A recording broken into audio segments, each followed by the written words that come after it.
ain't going back. Not gonna buy into all that. Hey, hey, ain't gonna hide. Gonna let all the fears slide. Got mother nature is on my side. Got all of the loving growing inside. All right. Hello, everyone. I'm delighted to have these four lovely people with me. Well, I'm including myself as a lovely person then. For the first time, Jerry Marzinsky from Engineering Mental Sanity, Sherry Sweeney from That's a Lie program, and someone I've gotten to know very well over the last few months, Dr. Brent Davis from FlorAlive.com.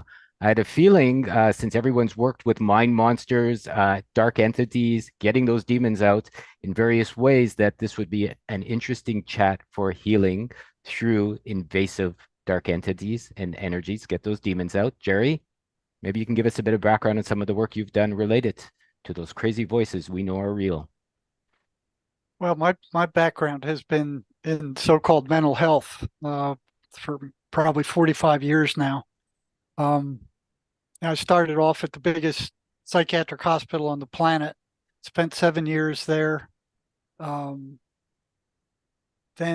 went back to graduate school again, and then worked in mental health centers, worked in hospital emergency rooms.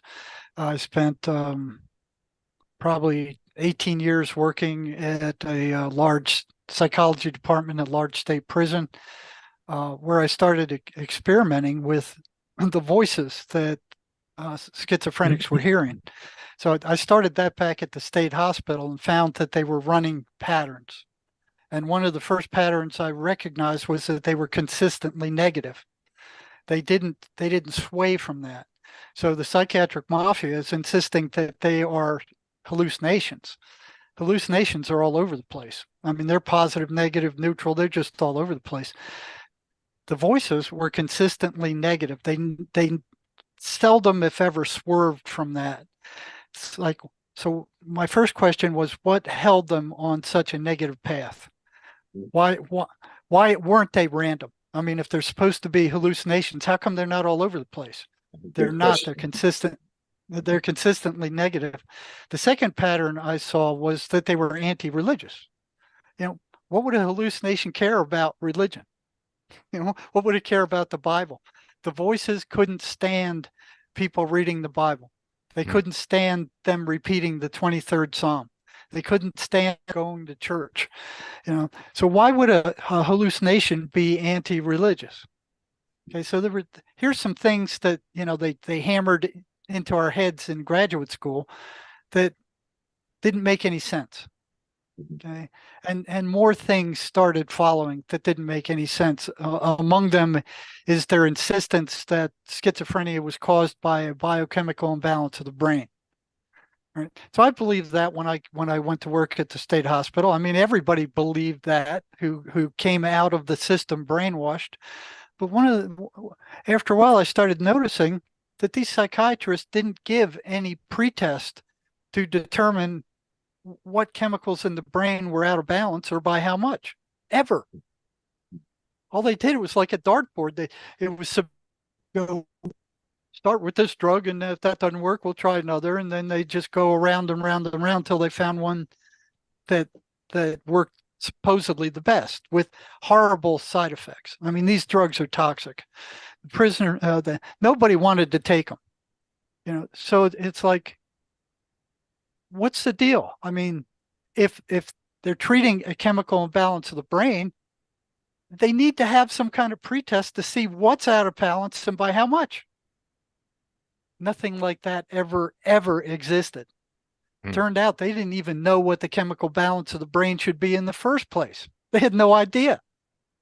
Well, giant scam, and these drugs that they were dishing out, extremely toxic. The side effects were awful. They're not abusable drugs, but they're clutching them like their life depends on it. Even regular doctors, general practitioners, shy away from prescribing psychiatric drugs because that's in the province of the psychiatric mafia. They don't want anybody dealing with those drugs except them. So what I noticed is that eventually, virtually all those patients went off those drugs because they couldn't stand the side effects. Yeah. They went psychotic, and then they would put them back on those drugs again.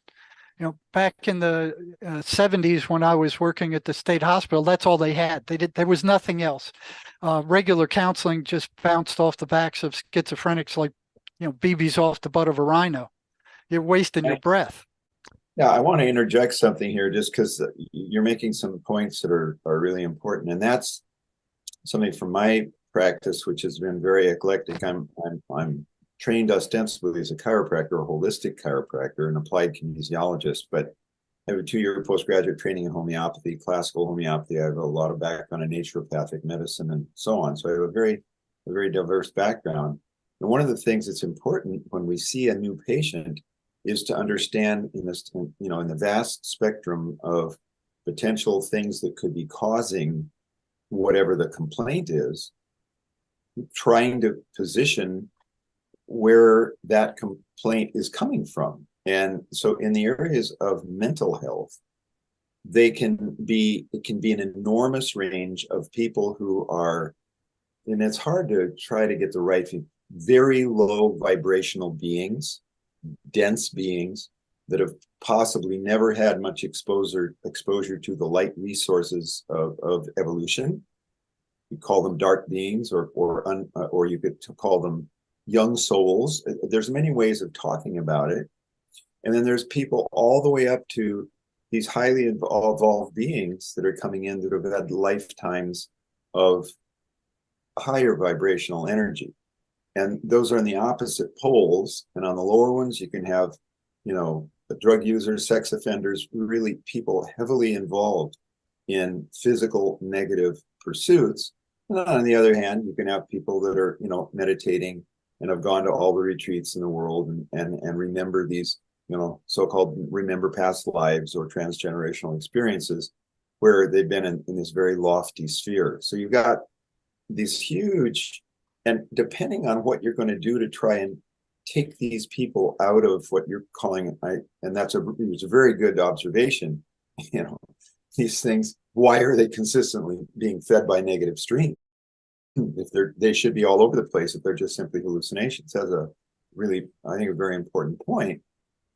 So I became very aware that certain people were at a dimension, and this gets complicated, but there are many dimensions of consciousness, and they were at a dimension where they were being hit with a stream of information.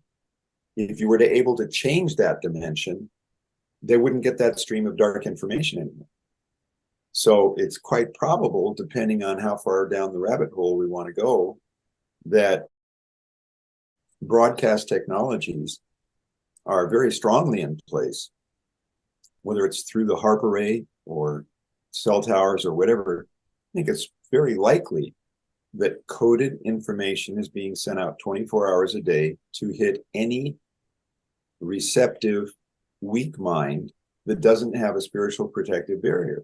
Now, it could be the armor of God from the Bible.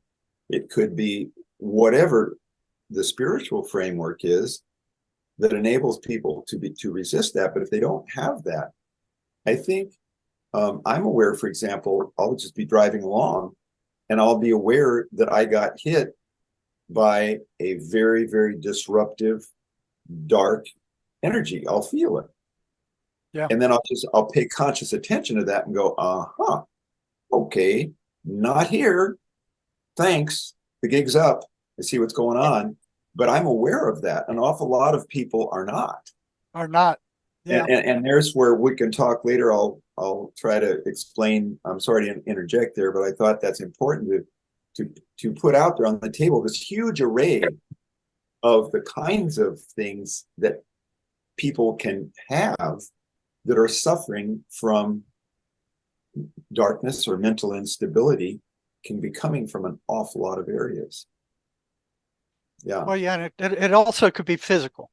I mean, there's a lot of, and it absolutely can be severe nutritional imbalance. There really is an issue where when people have been living on fast food and they've been deprived of all their minerals, and then if you believe that we've got, whatever diluted snake venom or whatever the various later theories are, in our water systems and so on, if you believe that there's all of these environmental challenges, you bet that surely could cause somebody to tip over the edge mentally. So it's a big, it's a big thing. So what do we do is we, of course, always change the diet and optimize it, just to start with, because it's not going to hurt anything and it could possibly help tremendously. But then there's very often in some of these cases, vibrational countermeasures have to be taken. They could be prayer, they can be incantations, it could be Tibetan bells, it could be so many things, or it could be Flor Alive flower essences. And we'll talk about specifically what kind of a vibrational countermeasure that is. Yeah, so I spent the last 10 years of my formal employment working psych crisis in all the major hospitals around Tucson. And one thing I'd learned even prior to that was that there was a one-to-one correspondence between the energy level of schizophrenics dropping after the voices attack. Okay. I noticed that all the way back to the state hospital. The voices would come, their energy level would drop down to nothing. Okay. And to kind of bring Sherry into this, here I was finding all this stuff. I was having some really strange experiences with the voices of the schizophrenics and the schizophrenics themselves. And there was nobody I could talk to about that because nobody understood until I ran into Sherry. So I'd known her for 10 years before one day I was talking to her about some strange things that happened with one of my schizophrenic patients. And she goes, "Oh, I know all about that." I said, "Well, what do you mean you know all about that?" She goes, All "Oh, right, you got to give us your background, Sherry, because I'm not familiar with your she said, "I heard voices when I was a young woman." And I didn't believe it because she's one of the most spiritually advanced people that I know. So I just started slamming her with all these questions that only somebody who heard voices could answer correctly. And she just whizzed right through them. So she was the first one who was saying that I was able to talk to about this. Otherwise, I was keeping it to myself for years and years. And there were times I felt like I was going nuts. Yeah. Yeah, well, so to address your question, should I call you Brent or Dr. Davis or what? Oh, yeah, Brent, Doc, what people call me different things. Fine. Okay, I'll call you Brent. Yeah, so to start out with, I didn't hear voices. I got intrusive thoughts. They sounded just like my own thoughts, but they weren't mine, and I knew that kind of right off the bat because they didn't have my own intention. Even as a child, I knew that they weren't mine.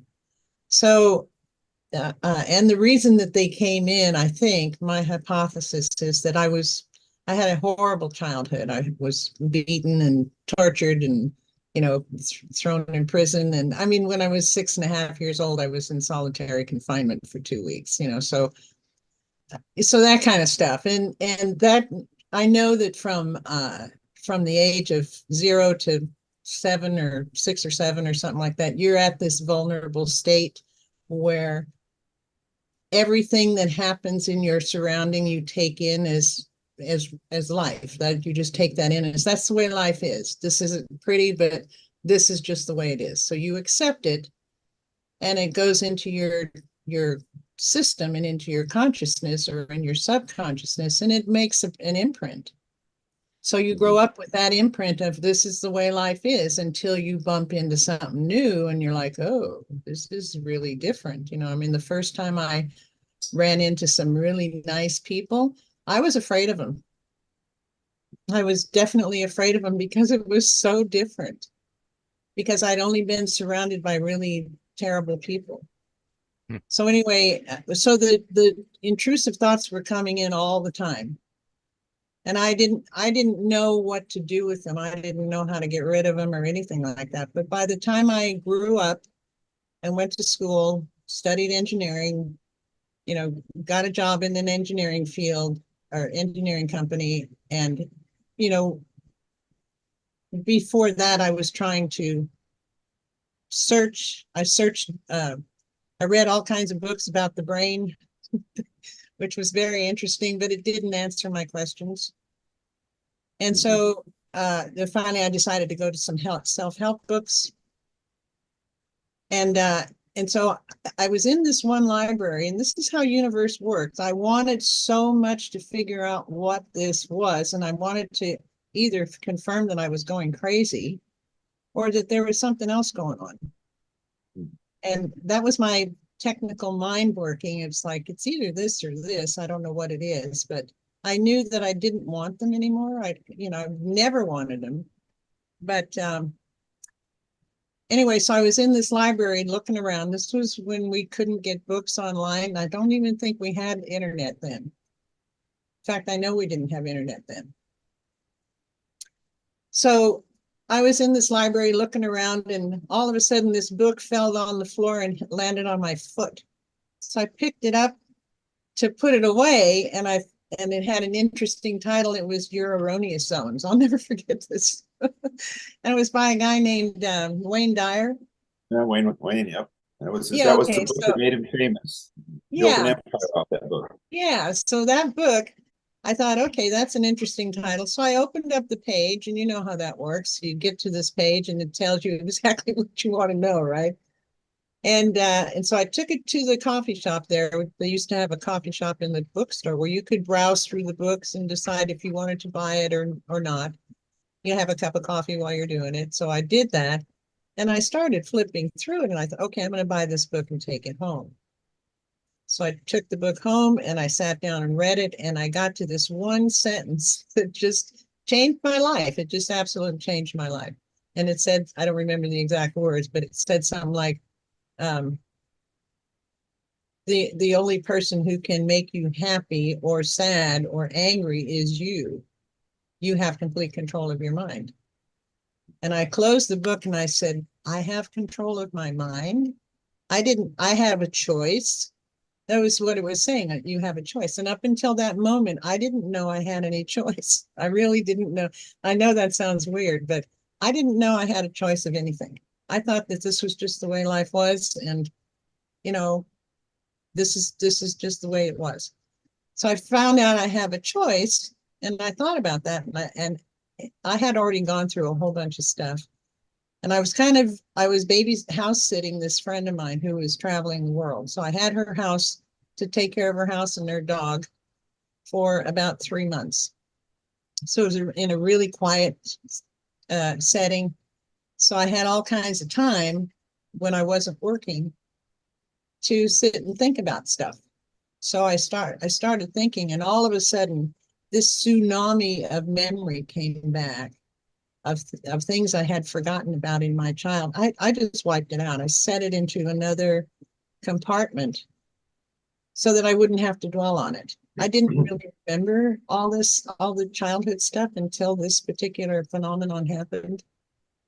So this tsunami of memory came back, and it was going by so fast. I couldn't really concentrate on each scene, but it was just going by super, super fast. And then I was thrown for a loop. And so when the phenomenon ended, I just sat there and bawled my eyes out. I was like, what in the world was this? So I started picking it apart, and then I remembered all the stuff that had happened to me. And I thought, okay, I must have a choice to either go along with these thoughts or not. And I don't want to. So I thought, okay, well, I'm just going to ignore them. Well, that didn't do any good. I mean, when you ignore them, they actually get louder. So Jerry knows that.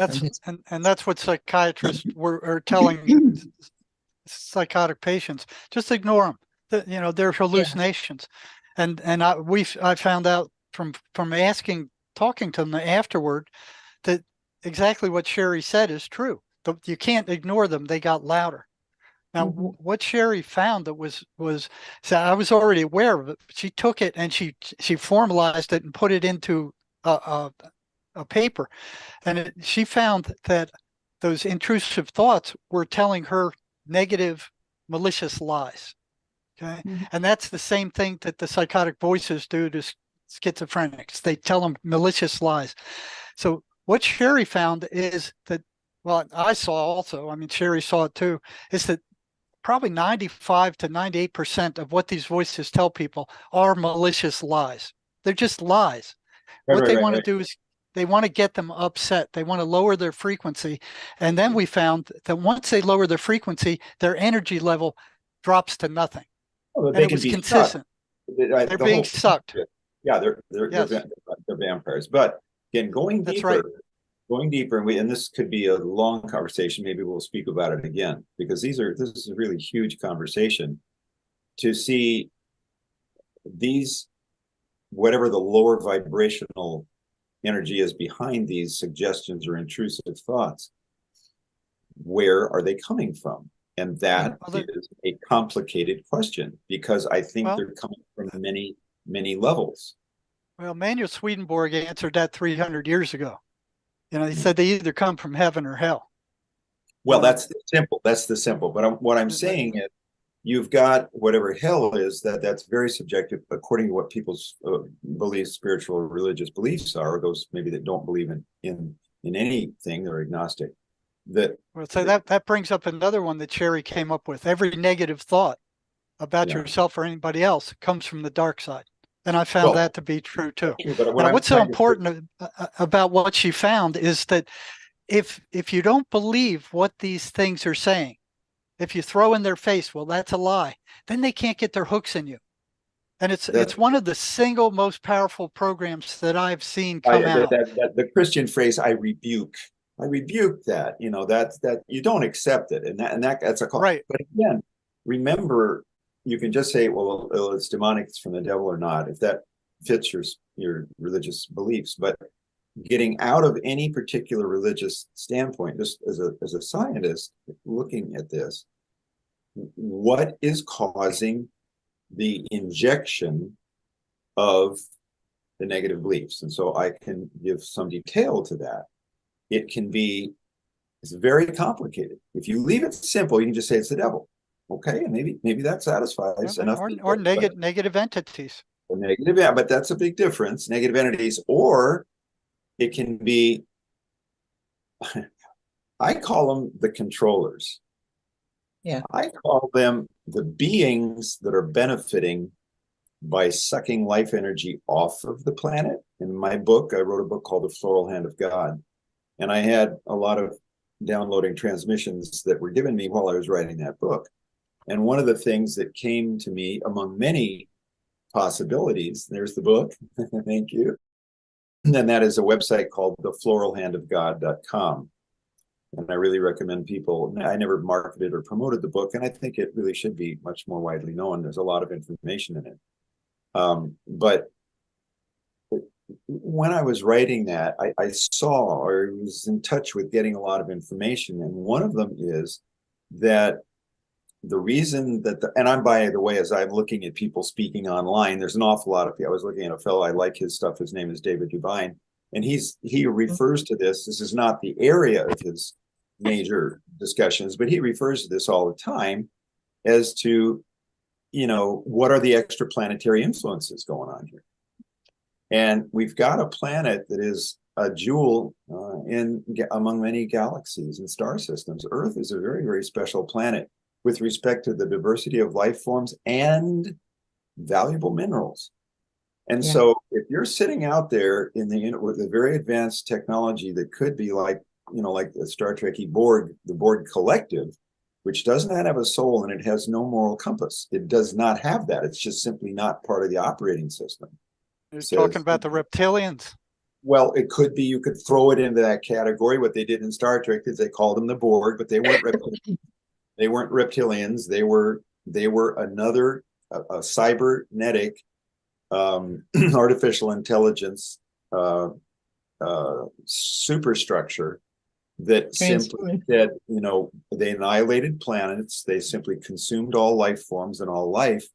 And they would, when they were coming to annihilate a planet, they would say, you know, resistance is futile, prepare to be assimilated. And it was very, very powerful. Those 6 episodes were the most widely looked at among all the many years that Star Trek ran. People unconsciously must have understood how important the Borg representation was of this evil influence. And this is what's interesting. There are evil forces that are very premeditated to be evil. They make the choice to be evil. But what was interesting about the Borg is there was no choice, because to making the choice to be evil, you have to have moral scruples. You have to have something that says there's evil and there's good. That's a polarity. But then there's this whole other creation of life forms that don't have that polarity. There is just is. It's what they can do. And they do what they can do as a result of their power. And their power comes from advanced technologies with no soul. And so we have this whole array of stuff of those beings that have no soul, very advanced technologies. I think they're the ones that are running our planet. And they've collected the family of 300, and they've told them they'll have unlimited power and wealth as long as they take the marching orders. And those 300 families, or however many there are, take the marching orders and they have unlimited power and wealth. If they go against the guys upstairs, good luck. You're probably going to run into a big problem. So there's so what do many. we do about it? Well, bottom line, what do you do about it? First of all, recognizing just what you've said and what Sherry said is, if you recognize that all these forces are out there, they are not self. They're not us. That's right. That's the first thing. They're not our divine birthright given to us from the benevolent forces that created this world. They're other. And so it's self or other. First, it's other. And then, do you accept it? Now this is all being rational. These are all people. You've thought about it extensively, Jerry and Sherry. You've thought, but what about all the poor people that I've seen as patients? They have absolutely no clue. They don't know any of this stuff. And that's where I had all these years of experience in doing healing before I was given the gift of Flor Alive, which is, and hopefully I can explain this a little bit more. Actually, can I do it? I'll do a screen share here real quick. And while you're getting this, I just want to say to Jerry and Sherry, like, I know exactly what you guys have chatted about. Like, I've known Sherry for years and I've known Jerry for years. And I've had that same feeling of, that's a lie, and tell them to get out of here, and to know the entities. And the reason I invited Brent on is, even having known all this for, consciously for a dozen years, I didn't know how much subconscious blocks I had put into my system that maybe, as Sherry said, I put in when I was 1, 2, 3, 4, or 5, or even in utero, that I had lost or suppressed or just forgotten about. And I found Brent's floral essences helped to recall some of them for me. They brought energies back or vibrations back that I had lost, or that I had misplaced, or that I had purposely blocked, as Sherry said, that I didn't even know. You don't know what you don't know in some ways. And they allowed me to consciously access some parts of myself that I thought I had, but I didn't. And literally over the last few months, my life has changed quite a bit for the better, in having had the opportunity to share in some of Brent's creations. And I'll leave it there with him for now. Well, yeah, I thank you for that comment. And I know you and I have discussed that, which always makes me happy to hear that you've been able to sense those changes. But it's, this is like hours of discussion trying to summarize it. There's from ancient Egyptian times and pre-recorded history, from what we know from the oral tradition, healers have understood that you could take energy from flowers and use it for transformation of consciousness. It's very, very ancient. And then we had Dr. Bach in the 1920s, who was a great physician in England, came up with the Bach flower essences that are now the most widely known. Most people that are in healing have heard of those. And there are a bunch of wonderful folks making flower essences that have a spiritual impulse to do so. Flor Alive is very different because it looks like the high-level managers of our planet from the light resource department that are on the light side of things, and come up to almost like in committee and discovered a bunch of frequencies that were necessary to save and protect and safeguard human consciousness. And they strategically began downloading those frequencies into certain flowers that I was tapped on the shoulder to go around the world and find them and collect them. And I had developed a patented technology to take the code out of very unusual flowers, put it into water, and then that's diluted and taken as a flower essence. But it's very different than just somebody has a nice flower essence that, makes you feel better, makes you feel spiritually. These essences had very strategic things that were put into them. And almost every one of them, well, the way I discovered this is by using energy psychology, you look at what are the stored negative beliefs. And Jerry, you really mentioned that. They are a bunch of negative beliefs. They could be, I'm ugly, I'm powerless, I'm worthless, I'm destined to failure. You've got long lists of them. And what I would find when I began examining patients is I would find out what their core negative beliefs were. And then I would come in with a new flower essence, administer it, and it would abolish on a frequency level. It would instant speed of light or greater than speed of light. It was a countermeasure. It was a counter frequency to that negative, horribly embedded belief. And so this was then proven by dozens of very, very skilled practitioners, now hundreds, that have used these now for 20 years. So it's no longer speculation. But what came up is this. This is on the floralive.com website, right? It's on the homepage. That's the top. That's the floralive.com homepage. If we just go down the page, there's this. And that's what Sherry was referring to. And this is a universal phenomenon unless someone has done an enormous amount of light work and is very evolved. This may not apply to them, but that's like less than 1% of the world's population. Most people have stored memories of trauma from the collective unconscious, Carl Jung, or from karma, if you believe in past lives, or from transgenerational inheritance if you're Judeo-Christian. And it doesn't matter where you are in that spectrum, there's this stored memories of trauma that may not be from this particular existence. And they could be, like Sherry had examples in this life that were very, very difficult, but that you might have had some in other lifetimes too, if you believe in that. So there were all of those traumas, and we found that the first set of remedies that were given to me were about clearing trauma. That's what was given to me starting in 2000, 2001. For 2 or 3 years, I was being directed to these flowers, which really helped clear trauma. Then after that, once you've cleared trauma, you have to open a channel to start receiving love. Because when you're in a protective mode, you shut down everything. You can't receive anything. When you can't receive love, you can't receive money. That's a very interesting correlation. Although you can have very evil people that don't have any concept of love at all, that are very wealthy. And that's because they've given over their power to the dark side. That's a whole different way that you get abundance and power, is through darkness. But on the light side of things, you have to be able to receive love. And when you can clear trauma and you enable receiving, those are the first 2 steps, then all of a sudden you want to start talking about, how do I become powerful? And I always tell people, we want powerful people that have cleared trauma and allow themselves to receive love, because then they can do good in the world.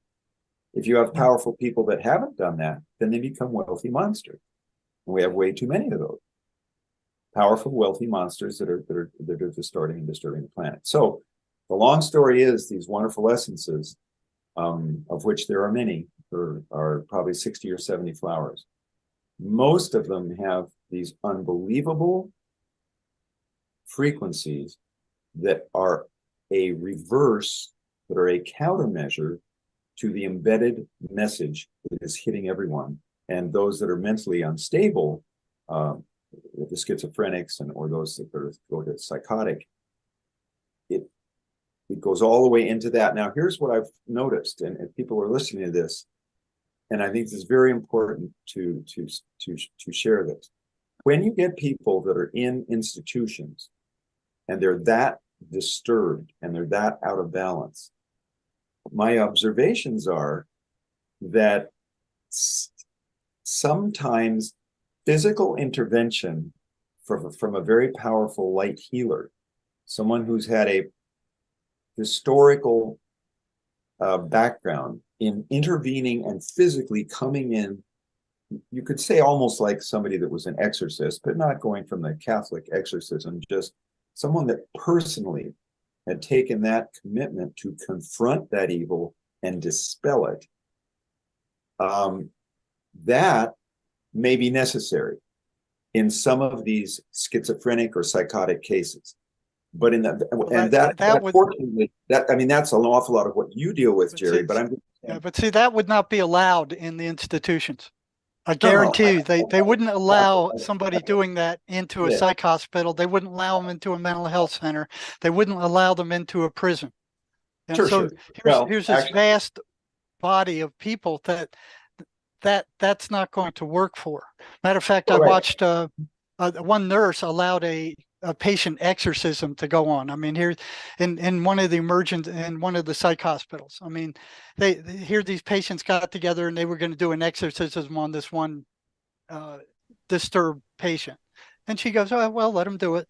When psychiatry found out that she did not intervene, they went nuts and almost Well, yeah, fired her. right. Yeah, well, that's certainly, I can imagine that. But what I'm saying is these, fortunately, we don't have yet, 20-30% of the population is truly psychotic or schizophrenic, although it looks like that. But we have this huge range where at the worst end of it are these poor folks that end up in these institutions. But then we've got a vast number of hundreds of millions of people who are somewhere in that domain between. They're not highly evolved, they're not dark, but they're getting this negative embedded messages 24 hours per day from wherever it's coming from. And those Right. people, And you look at that and it's that stream of that's running through your head all the time. It's the, that chatter that goes through your mind, and everybody has it, that internal voice. It's not you. If you look at it, you go, okay, if that chatter, you think that chatter is you, then who's listening to it? all right, no, I agree. But what I'm saying is the point of the Flor Alive message is you can take these little drops, which have from photon emission from light traveling into the flowers, they have code in them. That's what I've tried to explain. This light, we call it liquid software for the mind. It's code that's traveled through light into the flowers. The code came from benevolent sources. It's not me, just a natural thing that happened in some of these very unusual flowers. And that stuff gets into your body and it liberates this massive explosion of light. It simply is a countermeasure to all of that darkness. And for the people that are drawn to it, how they're drawn, I don't know. It could be seeing something like we're talking about, or a friend of them telling them. But most of the time when they're drawn to this, it really can change their life. And it's as simple as just putting these little drops in water. So it's such a lovely thing. But I think I want people to understand that in the heaviest, and I've dealt with some of these, the heaviest overshadowings, we call them overshadowings, spirit possession, whatever, they're tough. And when I studied from the shamanic tradition in South America, sometimes they have to have hallucinogenic drugs. They have to have very heavy, that's a heavy countermeasure. That's what I call it. It's a heavy measure if you're taking ayahuasca or something. That's not fooling around. And if you've got a really powerful shaman, they can then go in with that kind of force and displace those entities which have some animation of life to them, not on a physical level necessarily, but they're living things, evil. So what you're saying is that these flower essence, so these people like Sherry, who'd been abused for decades, okay, they have this negative self-concept like you were talking about. I'm no good, I'm rotten, I'm stupid, all that stuff they've been hammered with, that gets stuck in the back of their subconscious mind. It doesn't feel good, so the ego buries it, and it keeps it buried, and it takes energy to keep it buried. It takes a lot of energy. It takes a lot of energy. Now, Yeah. there's a method out there called the MACE energy method that will go in there and it will take it and it will drain that. So when they're done, they remember the incident, but there's no emotional charge to it. Right. And there's a technology to it. Yeah. And I took training in energy psychology. We have hands-on techniques, which I use on every patient if they need it. That's another way. So what happens? Yeah. What happens to that programming? Now, I know where it goes with MACE. It's drained. It's like a battery. You can charge a new battery up full, and if you drain it down to nothing, it can't be recharged again. Well, and that's kind of what MACE does. How does this flower thing work? How does it get rid of that programming that is jammed into the subconscious and held there? That's a good question, and it's really important to understand. Let me just go back to one step. It's a physical procedure. I'm trained in something called bioenergetic synchronization. was done by a wonderful doctor who really was teaching a lot of this in the 80s and 90s. And it is a way of restoring magnetic balance. You do it by polarity, very specific polarity contacts, and it literally reshifts the magnetic field, which can become very distorted. And when the magnetic field is all distorted, you can be opened up to get all kinds of negative stuff. So that's a hands-on technique that does that. As far as the flowers go, and I explored this pretty extensively in the Floral Hand of God book, there appears to be commands. They are code, as if you were putting into a computer, you are going to instruct it with a certain piece of software. You're going to put that into the hard drive. And that's what the flower essences act like. They are code that goes into our brain and spreads at light speed throughout the entire cellular structure. And I've worked, by the way, with people who are clairvoyants, psychics, for those people that believe that that's true. These are very rational, sane people, highly trained many times, and they can see energy. And what I did is I did workshops internationally in different places, and I found that without my prompting anyone, I wasn't telling them about what I thought they would see. I just asked them what they saw. I asked them in Manila and Malaysia and Peru and various places here, Japanese people. They all described pretty much the same thing, which is pretty interesting. That when these drops came into the being, it started creating shifts in their light bodies in so-called the chakra system, and some of them could see opening into higher dimensions. Now that's all subjective stuff. What's a higher dimension? But but for people that see it, we are multidimensional. And the people that are stuck in the heaviest realm of mental disturbance often are stuck in what's called the lower astral. And the lower astral is a place that is filled with demonic energy. And if you look at almost all, if you just pop on a Netflix and look at what's popular, it's absolutely astonishing how many stuff is about disembodied people, dark. They're just dark. Who on earth is looking at this stuff? Well, if you look at those images, faces that are cut and open and bleeding and full of insects and every sort of ugly thing, the people that can see into the lower astral realm, this is way before these movies were so prevalent in the 2000s. They would describe that kind of thing. When I was a teenager, I was in touch with people that could go into the lower astral and they would see all that stuff.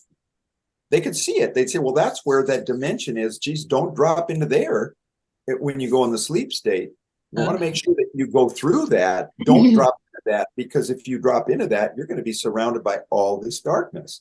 So you got to get through it and get up to another level and up to another level. And then in those dimensions, there are other challenges that are still reflect around embedded coding within us that has to be reversed. Now you can do it. It sounds because I have a technical background too. I'm a scientist at heart, but I still am very spiritual. So I've got one foot in each world. Mm-hmm. So what you're talking about is intriguing because it makes sense to me that if those drops are coded, because our DNA is coded with I've been listening to lots of people and reading lots of books, and so I realized that our DNA is coded with a light code. It's light encoded. Light code or a God code or whatever you want to call it. Light encoded. So that's true. And the thing is, you're talking about the essence of these flowers, which you gather being how does the code get into the flower? That's what I want to know. Well, I got to write a whole second book on that, dealing with how it deals with scalar energy. And when I say scalar energy, I'm meaning the direct connection into the unknown realm of God consciousness. Scalar frequencies, if you look at them from physics, I'm not a physicist, but when I try to look at some of the more technical discussions of scalar frequencies, that's rough. I mean, that's not easy to understand as to what scalar potential is. You can call something a scalar, but what is scalar potential? It's potential, and it can be used for all kinds of things, including scalar interferometry, which can cause an explosion Right. greater than the equivalent of an atomic bomb. So scalar stuff is extremely powerful. It can be positive or negative.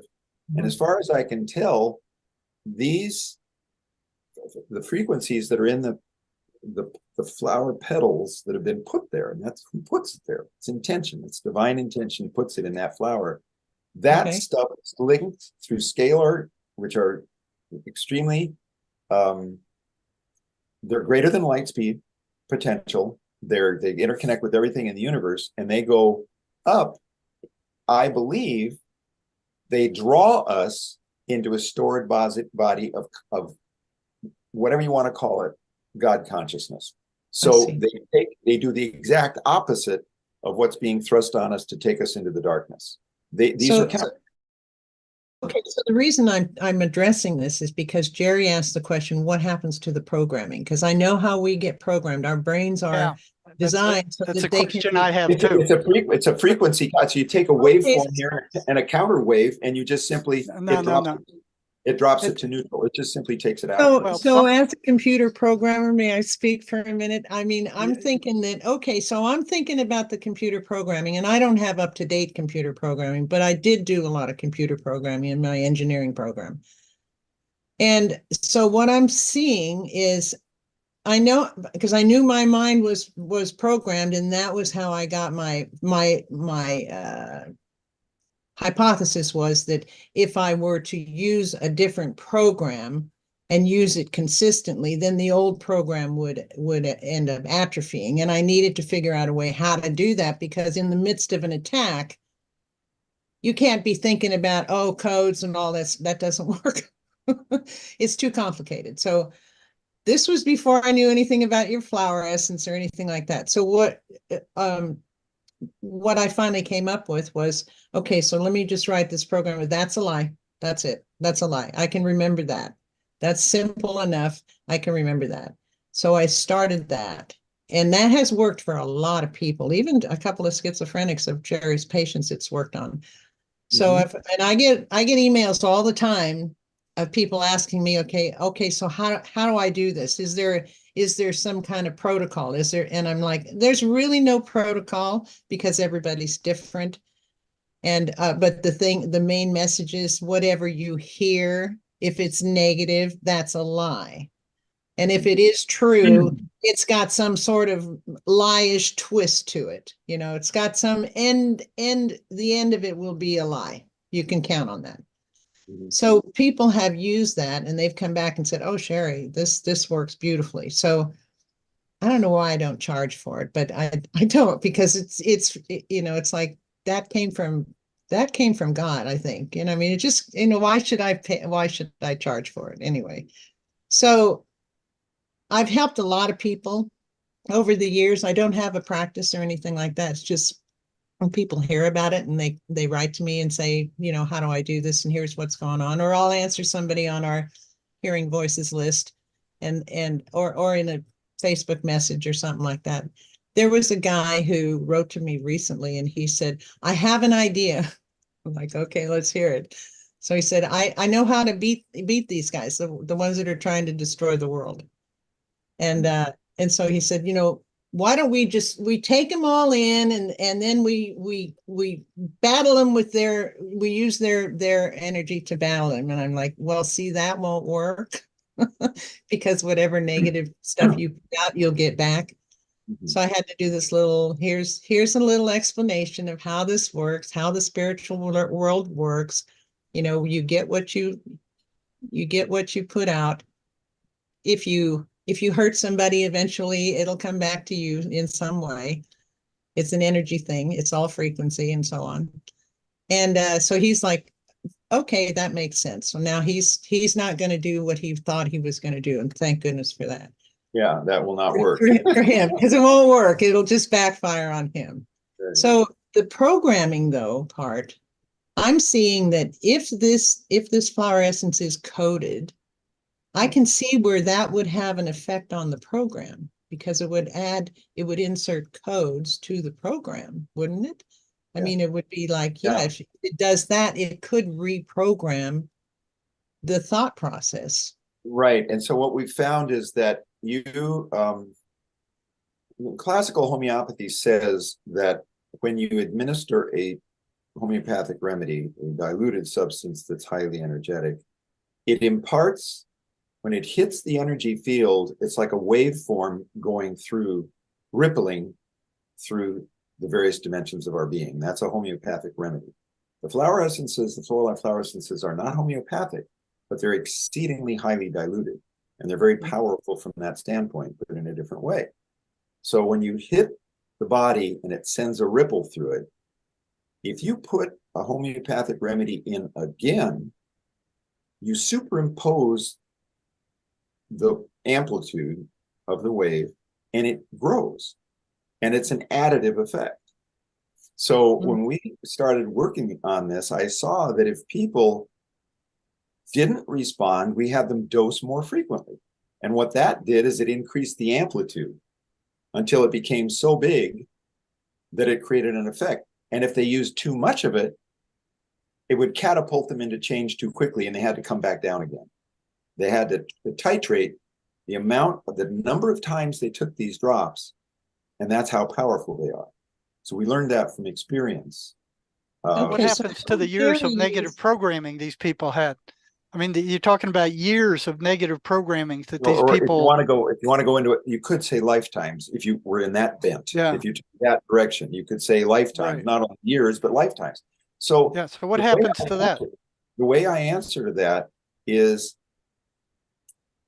thank God that I call them the planetary overlords, whatever you want to call them, the benevolent keepers of our, with their infinite wisdom on the deepest levels, they figured that all out.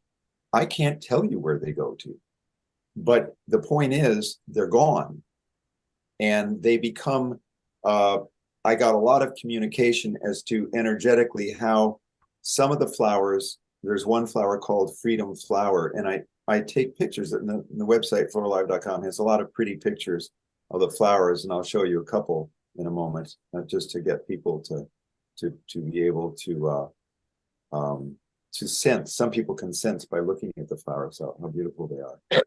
But these,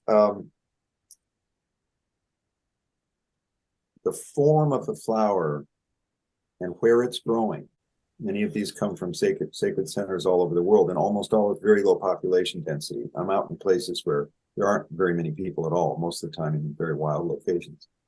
And there's something that has sent this down into certain flowers, and it's not all flowers. That was a gift that I had. I was able to identify and find what were these flowers that had this particular code. And I call it code because I don't know what else to do. But one of the things that was shown to me through that flower, when I was using a macro lens, and I get down and I take a very close up, and I spend a lot of time looking at the flower before I extract it, I actually felt my being sucked into an opening in the flower, and that little flower is actually in the book. And it actually was showing me that part of my being was being taken into something like a wormhole and going off and being dismantled, was being literally energetically dismantled until it was dissolved. It was just simply being dismantled in whether it's in a black hole, and you can have mini, and you can have, according to Nassim Haramein, the amazing physicist, you can have miniature black holes, and you can have huge black holes. But they can disintegrate things. And apparently that was one of the messages that I got. So I don't have an answer for that. But there's this consciousness that has figured out how to vibrationally neutralize what has been a repetitive pattern. Brent, what's the name of that book again? My book is called The Floral Hand of God. And it's got a website. There it is. Look, Lorenzo's holding it up. The website is thefloralhandofgod.com. And I would love for people to go to that, and on the blog area of that, I produced about 12 or 14 podcast recordings where in my voice I'm reading the book, and that's free. And some people, I don't have the time to listen to a lot of podcasts, but some people do. And a lot of people listen to a lot of podcasts. So I hope that becomes much more widely known because I'm reading the book. I'm just reading the chapters, and it's quite, it's a tale you could never make up. I just simply wrote down the truth, what actually happened. It's pretty amazing. That sounds like something you have to actually experience to verify. Where can we get to try it out? Well, Lorenzo is helping me try to inform people about the availability of these things, and we'll show a couple of those things. We've got a couple of specials running for Christmas, and we'll have stuff in the new year to try to help people. But there's a product. There's a particular one of the chapters in the book, and I really would love people to listen to me read that chapter, or get the book. Of course, I'd love people to get the book. There's a huge amount of resources in that book, and also for practitioners. There's a chapter called Madam Fate. Madam Fate is the name of. Let me just see if I can. Yeah, I've got that here. Let me show you. I know a herbologist that I work with who she says that she can communicate with plants, and she's done that all her life. I think she'd find what you're doing interesting. Oh, well, great. Well, please share that with her. So this particular one, the chapter that deals with this is called Madam Fate. Okay. That's the name of the flower? That's the name of the flower. It comes from Africa. It was taken from Africa by black people that were removed for slavery, who were taken to Jamaica. And they brought this flower with them, but it actually is native to Africa. And I found it all over the Philippines, actually. It's really disseminated around the world. But it grows, it was in Africa, and it's a story of how in Nashville, in my practice, through this odd set of circumstances, I was led to being able to be guided in the Blue Mountains of Jamaica to be able to find this flower. And it's just a remarkable thing, because what I say is it's showing serendipity stacked one upon the other. It's not one serendipity event, it's 10 or 15 of these things that all pointed to finally allowed me to find this flower. And then to prove it, well, I was actually gave a workshop in Montego Bay before I left Jamaica. And my health professional organized a workshop right after I had prepared the remedy. And then I was able to test it on the first people that I ever had as, to help me validate these remedies. They've all been tested. It's not, most flower essences are a result of people having a spiritual impulse and then communicating that they had the spiritual impulse that is true. I have had those spiritual impulses, but I put it out for testing, and we taught workshops to show you if it's actually achieving the countermeasure. For example, we'll have more of these videos will be available from the website. They're not yet, but one of the most interesting workshops shows testing people with these phrases. For example, I am destined to failure. Let's have someone say that phrase. I am destined to failure. And having been trained in this method, I can test using applied kinesiology muscle testing. I can test whether that is true for them in their unconscious mind.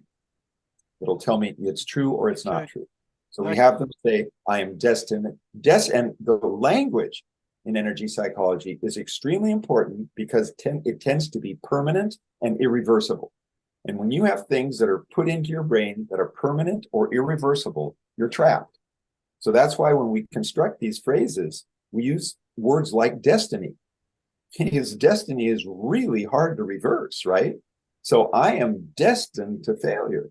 If somebody believes that, it's not good. Let's put it that way. Yeah. Or here's another one that it's just many of these. When you look at the book has lists of these beliefs that have been associated with each of these remedies, each of the flower essences and the combinations. Here's this one. It just gives me the creeps every time I think of it. And I discovered this on several patients. I am only lovable when I am disabled. Oh, wow. Think of the child.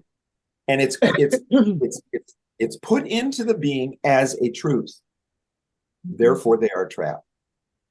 I am only lovable when I am disabled. So therefore, I better be disabled if I want to be loved. Wow. So there's a See, great the Mace energy method will go in and disable that yeah, thought. right. And there will be no emotional charge left in it. That's right. You There know, can be no so- remember, I'm not using mace because I don't know what that is. I am using another physical technique that also goes Okay, in and removes that. So are there different flower essences that remove different kinds of programming? Yeah, Or there's is it over just one? no, there's over 100, probably about Well, then, almost 100 flowers then are how, being. how would the person know which one they would need? Aha, good question. So we created something called the Abundant Life Program. And the Abundant Life Program is 37 flowers that are divided into 5 different remedies to be used over about a 4-month period. And that was developed in the first 6 years of development of this, from about 2000 to 2006. As I was getting, I had a huge amount of activity, a very fundamental part of my life, and I was just living that. That was my reality. I was just living the flowers and proving them. And they came very quickly, and it became that model: repair trauma, enable the receiving of love, and then instill confidence and empowerment. That model developed in that period of time. So there's only a small number of people who can determine this. Well, there's only a small number of people that can determine it just by accurate intuition. That's true. So therefore, we've tried to make sure that we get health professionals trained, and I produced a video, and please, at floralive.com, we have my email. What is the video? Well, it's the Flor Alive training video, and it actually has, it's available. It's a streaming video. It's very inexpensive. It's $29.95 for people to watch that, and they can watch it a number of times, and it's a summary of a 2-day workshop that I gave to doctors, health professionals. Okay, so if somebody like me wanted to test this out for themselves, not for themselves, not for themselves. It's that enables a practitioner to test other people. Well, you can't test it on yourself. You can do, if you look online, go onto YouTube and do a search for self-test methods. And there are a whole bunch of people showing you. One of them, I don't use it. They show what's called an O-ring test. I don't feel it's that accurate, but there are many. Well, that's a kinesiology test. Well, not really. I mean, we're applied but that's not. It's extremely subjective. I mean, it's extremely variable. Okay, and so how would I go about verifying this for myself? You can't. You have to have somebody that doesn't help. or you have to. No. It helps tremendously. Take some of the remedies that have been proven to be globally effective. In other words, which ones? If you take the Abundant Life Program with 37 flowers, it's highly unlikely that you do not need several of them. We don't know which ones without testing. If I saw you as a patient, then again, there's only a small number of people who can determine that. No, Jerry, I think what Brent's trying to say is he sent me some like a blue-eyed grass and healing support, which I just tried, and I found for myself an alteration of my consciousness in different ways. For some people, it's inspiration. For some people, it's dreams. For some people, it's just a direct healing of something that was blocking them.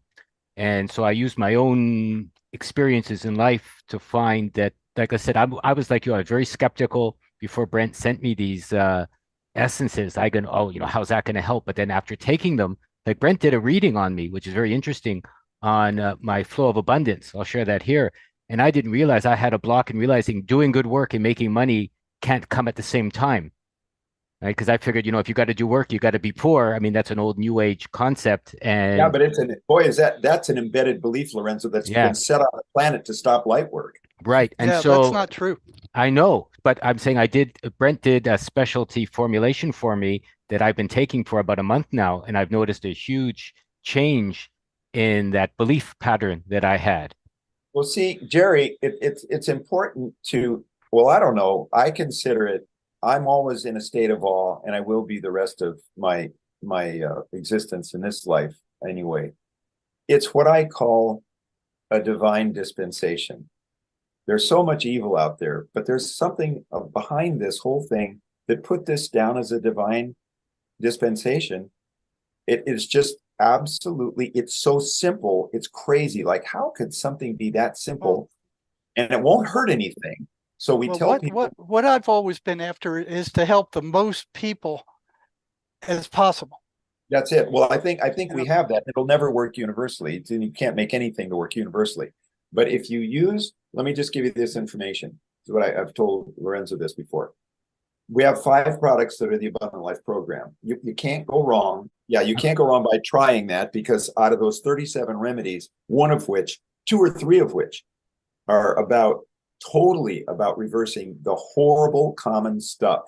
So this is Abundant Life Revival, Abundant Life 1, 2, 3, 4. They all contain different flowers.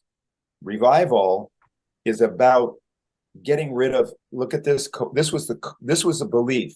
This is one of the most destructive beliefs that is in one of the flowers that removes it. Regardless of my efforts, I cannot influence the outcome. That is the embedded belief. Wow. And the corollary to that is, no matter what action I take, I cannot influence the outcome. So it's basically you're impotent. You cannot do anything. And that's the embedded belief. And there's one flower from Peru that removes that. Then there's another one is, I'm essentially unlovable. And then there's another one is, I allow myself to receive love. So there's 6 flowers. And each one of those flowers has enormously important countermeasures to common embedded lies that are unfortunately in people's unconscious mind. And that's just I can see where this would be really helpful for a lot of people. It is helpful for a lot. And you're saying a wonderful thing, Jerry. How can we get the most help? Now, I happen to be associated with the company, by the way, which is a ministry, by the way. It became a private membership association a couple of years ago. Let me tell you that MACE will handle all of those things. Every single negative thought. But I'm going to have to tell you my professional experience, remembering I'm a practitioner with training, not in MACE, but in other stuff. It will handle things that are held. Gets complicated, but it will handle things that are held in an energetic superstructure that is at a particular domain or subdomain. It'll handle stuff in that level. It will not necessarily handle things at a higher frequency domain. And that is where Flor Alive Essences are spectacular. And Flor Alive Essences may not remove things that are held in the lowest astral levels that actually are removed by, oddly enough, people not even knowing what they're doing. They're going on hallucinogenic experiences. And if the God is on their shoulder, they can be delivered from horrible things and actually be healed by psilocybin or San Pedro cactus or ayahuasca. They also can get a lot of damage from those if they're not used correctly. But I've seen people whose absolutely their lives were totally changed. I went down and I took psilocybin and my life's like totally different. What dimension is that working on?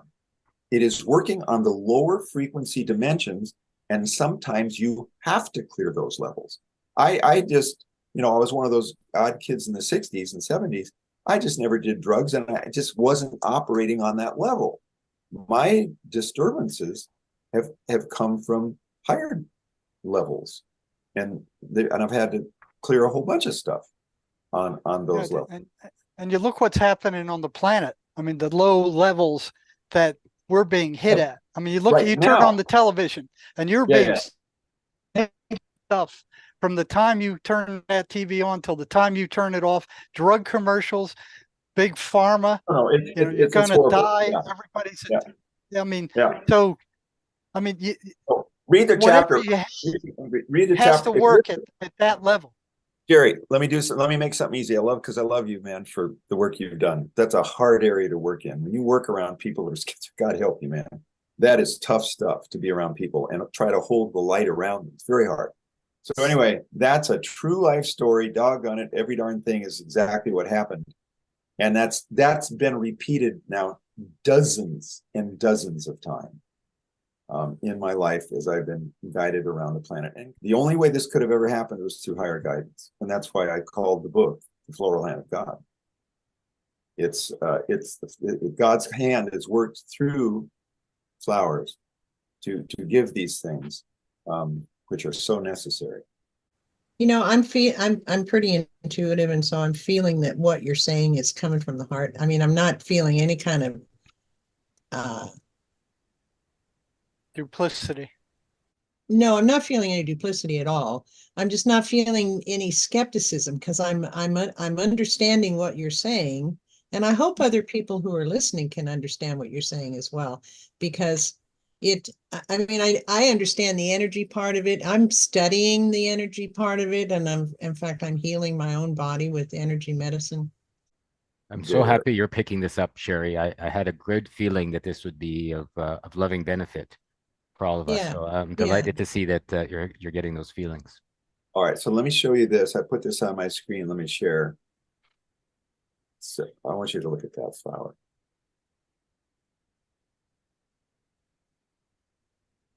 This was the first one I did, and actually I miss it. I think I'm going to get some more. It was stupendously This grows on the effective. margin of forest. I have a 160-acre forest where I live. There's a 7-acre opening, and actually I always try and throw that in. We envision an intentional community of highly motivated light beings that want to live in this magnificent place and help work a little bit on our organic farm as we build food self-sufficiency, which we're working on in the next year.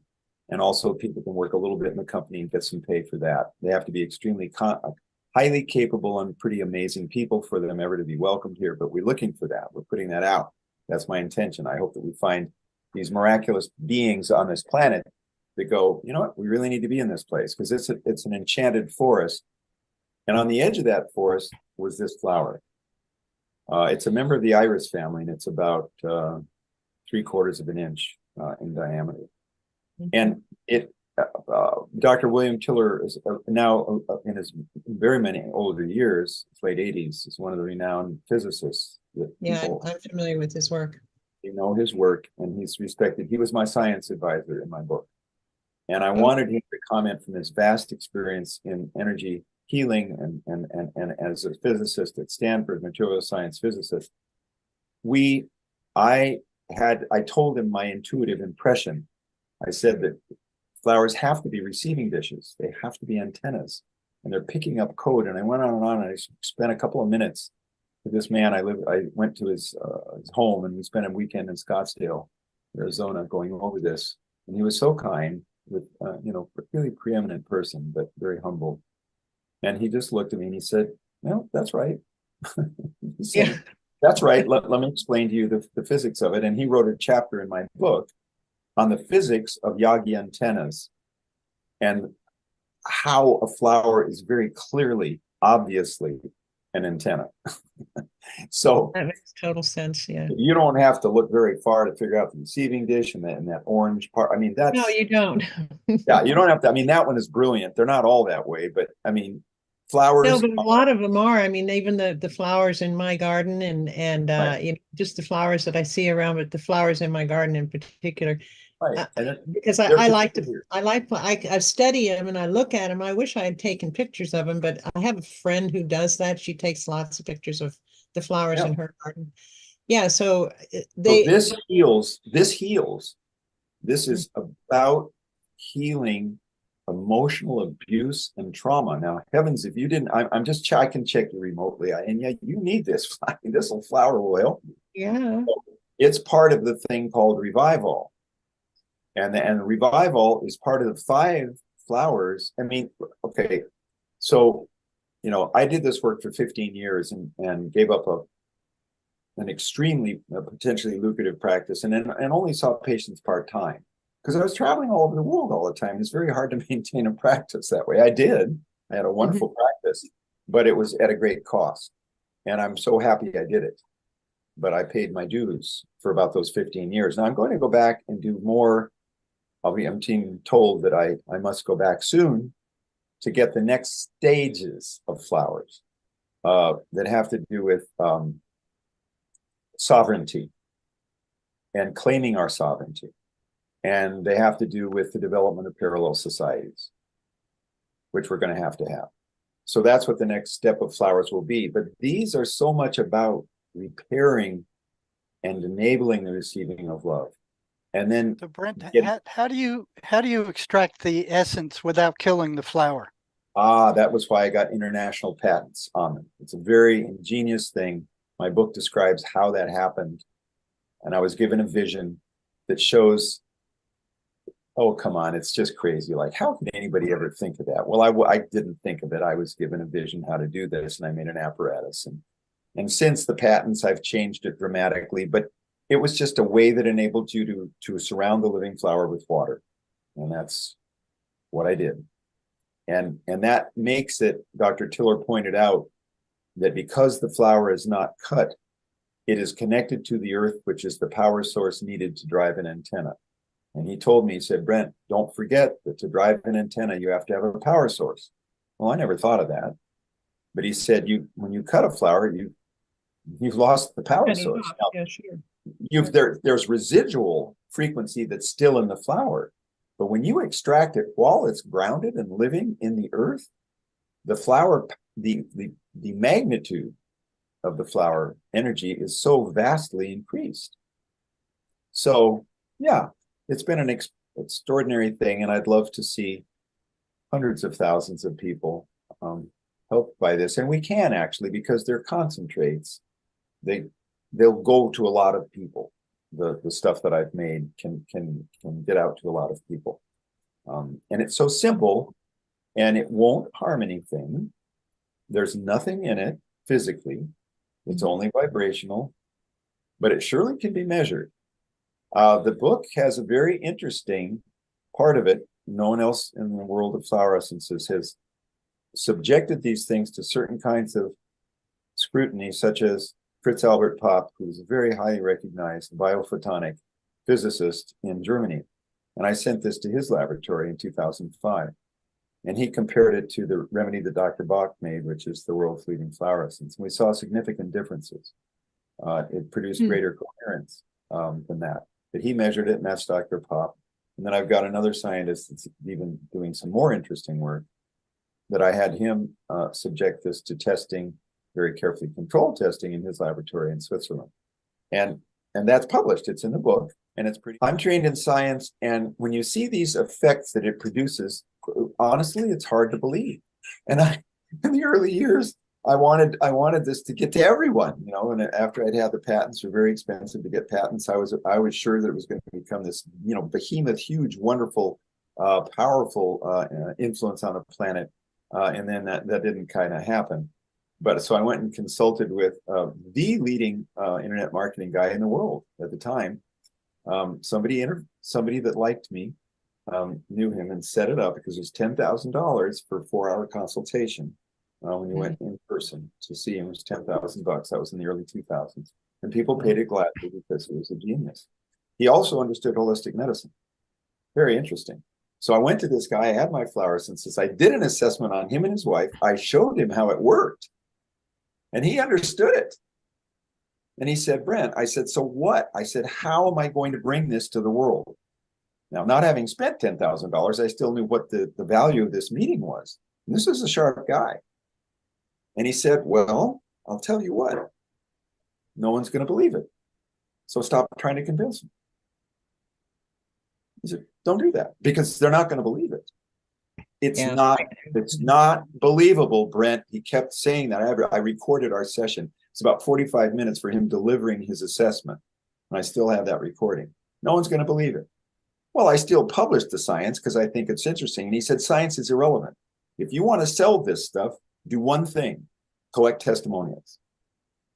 So in that period, if you look at too, that's what Jerry's doing for sure. If you look at the YouTube channel, it's youtube.com/Flor Alive. There's about 100 videos in there, many good videos, and the majority of them are from the early 2000s, 2005, 6, 7, because I did what he told me. I went out and I collected I just asked, I said, anyone that's had a great experience, please send us your unscripted, and we have look at these videos. They're wonderful. But we're going to get new videos in this new era, because we got a bunch of people that have had amazing responses, and we don't have any new testimonial videos. So we're going to do that. But that was his message, just get the people telling what their experiences are.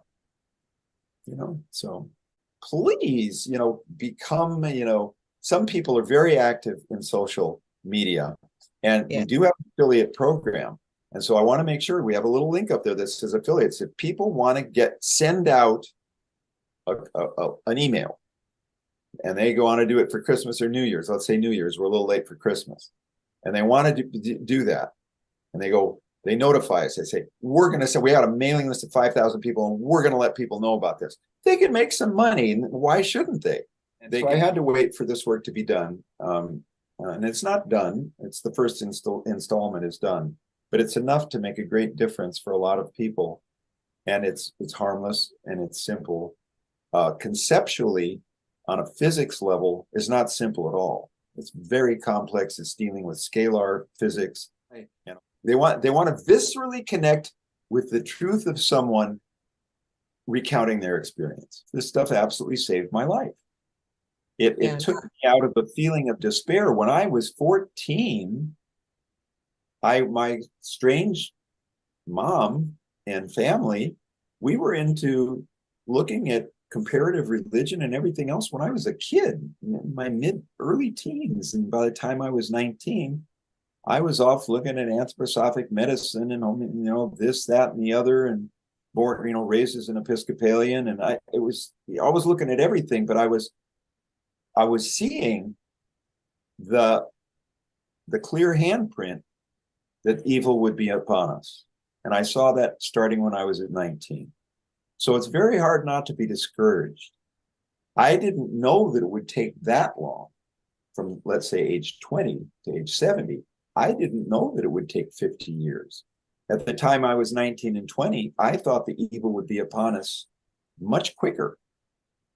And now, caught me by surprise in 2021, to see that the time had come. There are a number of people that are astrophysicists and occult, that's a bad word, but they're looking into paranormal stuff. And they're saying that all of this was timed with grand solar minimum and all of these things celestially that are going to cause havoc on the planet, that those guys that are the controllers planned it all exactly for this time. That's why, I even got into studying astrology because of the stuff that just recently happened over the last few years. Yeah. Because I had heard about it, and I had a friend who was very much into it, but it was over my head. I couldn't understand it. But anyway, so I realized that a lot of this stuff that we're seeing today has a lot to do with the astrological energies coming in. It's astrophysics as well. It is astrophysics, yeah, for sure. And force fields. I mean, these bodies are generating an awful lot of energy. When the sun puts out a massive solar flare, it's big stuff coming out. Yeah, the intriguing part, I have there's one lady that I listen to. She goes into the mythology of old and what these stories mean. Well, when I hear what these stories mean in the mythos, it's really intriguing how that fits in with where we are today. And I'm like, oh, that's interesting. That fits. I mean, that makes sense. And so, I'm not easily swayed to something makes sense, because I have to, I have to understand it. Yeah. And even if I think I understand it, doesn't mean I really understand it, because I know that I don't know. There's a lot more to know. Yeah. Anyway, there's always more to know. So the point is that there's an awful lot to this. And the whole thing of everybody says, well, everything is frequency. Well, yes, we know that. And that's a simple explanation. But if you dive into it and see that it is actually frequency that runs our bodies, that runs the planet, that runs the galaxy and the universe. And of course, I like to listen to Nissan Harriman too. I like to read his stuff. I like to watch his stuff. And so, I've been watching him since he first started. By the way, I can't get into the link, but I met a person that eventually went to work for Nassim Haramein. And I met him when he was a graduate student at the University of Hawaii. And he had written, William Brown had written one of the most brilliant things that I'd ever saw. It was a 28-page circular that made him actually quite well known. And before he had been hired by Haramain, I did an assessment on him in the quad of the University of Hawaii between classes. He was in his graduate levels, and I met him then. And he wrote a beautiful little, just a couple of pages in my book, because he personally experienced, he was also a sensitive. He's a brilliant mind, but he's also a sensitive. And he could feel what was going on. And he wrote the description of the quantum biology of light transmission from the code in flowers that would move instantaneously through our entire being. He wrote a beautiful summary of that. And would take someone with his mind. I couldn't have written anything like that. So he wrote a beautiful thing. And I'm going to write with help from another brilliant mind, I'm going to write a longer document, now more modern, that he wrote that probably in about 2012 for me. And I'll write something now coming up with a lot more detail about the scalar potential of this stuff. Well, that'll be good. Yeah, that'll be good. I'm thinking, Jerry, this might be something that you could probably use in conjunction with the MACE program. Because, I know that you've had some patients who didn't respond to MACE, and then you've had others. But yeah, if they can't form an image of that. Now, there's very few that couldn't do that, but if they can't form an image of a list of traits, MACE is useless. You just said something critical, and I kind of, now you're reminding me to add a point. So the way that my process works is we locate an event that's represented by an image, and they have to get the image in their brain. Now, what that does is it locates the vast array of events that may have happened to someone in transgenerational or past life, depending on what you want to talk about. Some people don't believe in past lives. A lot of people don't. Well, they're usually linked. Yeah, but whatever it is in our great existence, or whether it's transgenerational or not, you have to get an image, but the image may take someone to a very specific time and place that is correlated with the abnormal or the unhealthy feeling or expression of feelings that they're having. And it could take them to a specific time and place, and boom, you do that procedure, gone. Doesn't mean that it got all of them. It got the ones associated with that image. And there's the big rub, because we can't, any of us, know all the images that need clearing. And one image could only be a part, like a trauma or abuse. There could have been other times where there were other images and other experiences, and they may be held in different dimensions. And that's why it's action. The physical procedures, when I treat a patient, that's where I start. That's the first thing I do. And after I've done that, then I do the Flor Alive assessment. That's in my own practice. But, there are a lot of people that don't have that access. They don't have the ability to do a hands-on technique. So they just use the Flor Alive essences. And if the physical experience is not embedded in a dense dimension, then Flor Alive has a great ability to clear many, many dimensions, but it sometimes will not clear the kinds of things that you see in the heavily afflicted, which are those that are psychotic or schizophrenic or so on. I call those the heavily afflicted because that's rough. I mean, that's well, rough. MACE has trouble with those too. Yeah, it helps, but it won't. But I'll tell you what I have seen, what I have seen in those. I have seen spiritually gifted individuals that somehow, through some form of fate, they have the ability through their spiritual, they can go in and get rid of what's called overshadowing. They can take these negative entities and communicate with them and get them to leave. And sometimes I've seen that too. That's the only way I've seen some of these people helped. That's tough. And that's a one-on-one thing. That's a one-on-one thing. There's a whole group of those people out there right now. Yeah. Well, so how do I get my hands on some of this stuff? Well, Lorenzo, you can, Well, and then yeah, you give me a shout, Jerry. I'll leave you a link. There's several videos on my channel as well, and several more going up. I've done some other interviews with Brent over the last month or so that we're still putting together and editing, which go into more details on some of his formulations and some of his flower essences. And Well, what do I have? What do you have I can try on myself or somebody else I would where I can see myself? I have a gift where I can read your energy. You know Okay. that there are people that can do that. He needs revival. So Perfect. Jerry, you need a product called Revival. It's got Revival. 6 flowers in it. And Sherry, you certainly need blue-eyed grass. Yeah, I want to try that You blue-eyed need 2 grass. things, and they're the essences that I sent to Lorenzo. One of them is blue-eyed grass, and the other one is a combination called healing support. She needs support. So those 2 would be marvelous for you. We wrote a book back in, what was the year?